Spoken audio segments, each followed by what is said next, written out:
నమస్కారం. కథ చెబుతాను ఊకొడతారా ఛానల్కి స్వాగతం. నేను సునీత. శ్రీ సత్యం శంకరమంచి గారు రాసిన అమరావతి కథలు. నాన్న నది. సీతయ్య నాన్న పోయాడు. సీతయ్య పసివాడేం కాదు. 35 ఏళ్ల వయసులో 4 పిల్లల్ని కన్న సీతయ్యకి నాన్న పోగానే దుఃఖం ముంచుకొచ్చింది. చంటి పిల్లవాళ్ళ భళ్ళు భళ్ళు నేర్చాడు. మంచి చెడు చెప్పుకోవడానికి నాన్న లేడనే భావం వచ్చేసరికి ప్రపంచంలో తను ఒంటరివాడైపోయినట్టు అనిపించి గుండెల్లో పెద్ద వెలితి, బతుకులో పెద్ద ఖాళీ. నాన్న లేడు. నిన్న ఉన్న నాన్న ఇవాళ లేడు. పొద్దున్నే స్నానం చేసి ఉతికిన ధోవతి కట్టుకుని వరండాలో స్తంభాన్ని కానుకొని నిత్యము పారాయణ చేసుకునే నాన్న లేడు. తను బయటికి వెళ్తూ బజారుకి వెళ్ళొస్తా నాన్న అని చెప్పటానికి నాన్న లేడు. వరండాలో స్తంభం బోసిపోయి దిగులుగా ఉంది. ఎప్పటి నాన్న? చిన్నప్పుడు 3 ఏళ్ల వయసులో నాన్న వెల్లకిత్తలా పడుకుని తన్ని గుండెల మీద నించోబెట్టుకుని తన చిట్టు చేతులు అందిపుచ్చుకొని తారంగం తారంగం తాండవ కృష్ణ తారంగం అని తన చేత అనిపిస్తూ తను నాన్న గుండెల మీద చిందులు తొక్కుతుంటే సంబరం పడిపోయి మళ్ళీ మళ్ళీ గుండెల మీద తొక్కించుకుంటూ ఆనందంతో కావలించుకుని ముద్దులు పెట్టిన నాన్న మరి లేడు.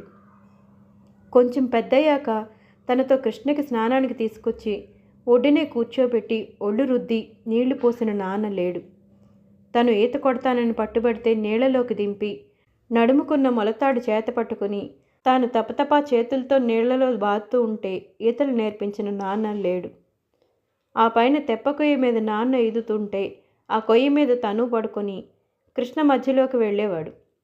సుడిగుండంలో సుళ్లలో ఎలా తిరగాలో, జారులో ఎలా బారలు వెయ్యాలో, వడిని ఎలా తప్పుకోవాలో, కృష్ణలో వెల్లకితలా పడుకొని చేతులతో ఎలా ఈదాలో దగ్గరుండి నేర్పినవాడు నాన్న. తన్ని బళ్ళో వేసినప్పుడు కొత్త చొక్కా కొత్త లాగు కుట్టించి తోటి పిల్లలకి పప్పు బెల్లాలు పెట్టించి దగ్గరుండి పంతులకు అప్పచెప్పి మధ్యాహ్నం అయ్యేసరికి భోజనం కూడా చేయకుండా పసివాడు ఇంకా రాలేదని తనకు ఎదురొచ్చి కాళ్ళు కాల్తాయని భుజం ఎక్కించుకొని ఇంటికి తీసుకొచ్చేవాడు నాన్న. రాత్రిళ్ళు పక్కలో పడుకోబెట్టుకుని బళ్ళు ఏమేం చెప్పారో తన చేత చెప్పించుకొని పద్యాలు మళ్ళీ మళ్ళీ పాడించుకుని చిచ్చుకొట్టి నిద్రపుచ్చేవాడు. తను ఎదిగాక పొలాలు చూపించి దుక్కు దున్నటం నేర్పి నాట్లు వేయించి వ్యవసాయం అప్పగించి ఏం పర్వాలేదు అన్నీ మా వాడు చూసుకుంటాడోయ్ అని గర్వంగా ఊరంతా తిరిగి చెప్పుకునేవాడు. పెత్తనం అంతా కొడుక్కి అప్పగించిన సీతయ్య నాన్న ముందు పసివాడే. ఇవాళ పొలంలో కలుపు తీస్తాను నాన్న, ఇవాళ కొబ్బరి పచ్చట్ల కారం ఎక్కువైంది కదూ నాన్న అంటూ ప్రతి చిన్న విషయం నాన్నకి చెప్తూ చాకలి నీళ్ళ మందు ఎక్కువ పెడుతున్నాడు నాన్న అంటూ నాన్న పంచె సవరించి పాదాలొత్తుతూ మెల్లిగా వేళ్ళు లాగుతూ ఆప్యాయంగా ఒళ్ళంతా నిమురుతూ ఆశీర్వదిస్తున్నట్లుండేది. ఇప్పుడెవరు కొడతారు, ఇప్పుడెవరు తల నిమురుతారు? చుట్టాలెవరో అంటున్నారు. ఆయనకేవండి దేవుడు లక్ష్మీదేవిలాంటి కోడల్ని తెచ్చుకున్నాడు. 3 మనవల్ని చూశాడు. మనవరాలను ఎత్తుకున్నాడు. శ్రీరాముడు లాంటి కొడుక్కి పెత్తనం అప్పగించి నిశ్చింతగా వెళ్ళిపోయాడు మహారాజు. ఈ మాటలు సీతయ్యను ఓదార్చలేకపోతున్నాయి. తను నాన్నలేనివాడయ్యాడు.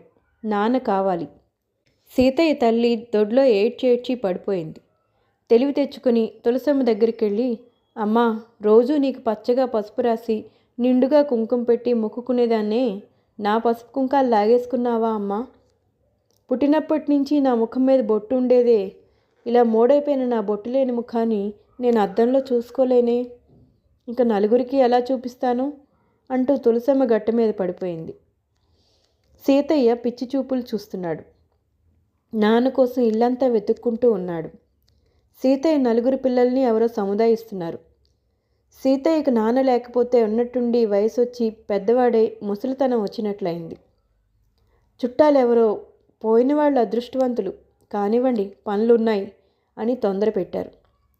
నాన్న అంత్యక్రియలు పూర్తి చేసి కృష్ణకి స్నానానికి వచ్చాడు సీతయ్య. అదే కృష్ణ, నాన్న స్నానాలు చేయించిన కృష్ణ, నాన్న ఈతలు కొట్టించిన కృష్ణ, నాన్న మునకలు వేయించిన కృష్ణ. జన్మంతా నీ నీళ్లు తాగిన నాన్న వెళ్ళిపోయాడమ్మా. నేను నీ నీళ్లు తాగే బతుకుతున్నానమ్మా. నాకు నాన్న కావాలమ్మా అని భోరుమన్నాడు సీతయ్య. సీతయ్య శరీరం కృష్ణ, సీతయ్య ఊపిరి కృష్ణ, సీతయ్య రక్తం కృష్ణ, సీతయ్య ప్రాణం కృష్ణ, సీతయ్య కన్నీళ్ళు కృష్ణ. కృష్ణ కృష్ణలో కలిసిపోతోంది.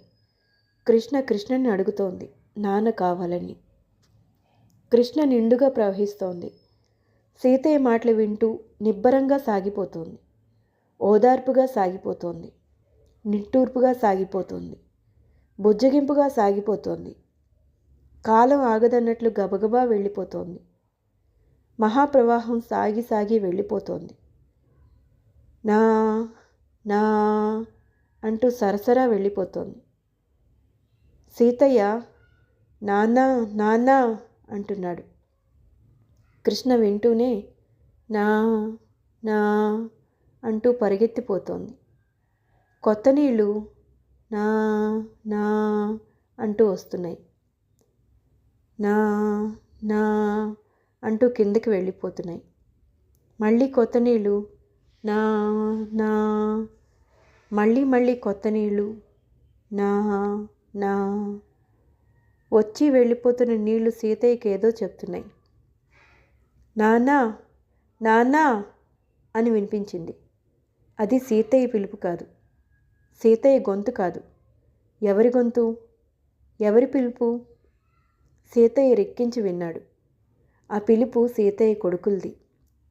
నానా అంటూ పరిగెత్తుకొచ్చి అంత పొడుగునా కిందకి వెళ్ళిపోతున్న కృష్ణ చెప్పింది. పిచ్చి నాన్న వెళ్ళిపోయాడు. సహజమే. వెళ్ళిపోయిన నాన్న గురించి బెంబేలు పడుతున్నావు. నువ్వు నీ పిల్లలకు నాన్నవని గుర్తు చేసుకో. కృష్ణ నా నా అంటూ రయ్యమని వచ్చి రయ్యమని కిందకి వెళ్ళిపోతోంది. మరొక కథతో మళ్ళీ కలుసుకుందాం. ధన్యవాదాలు.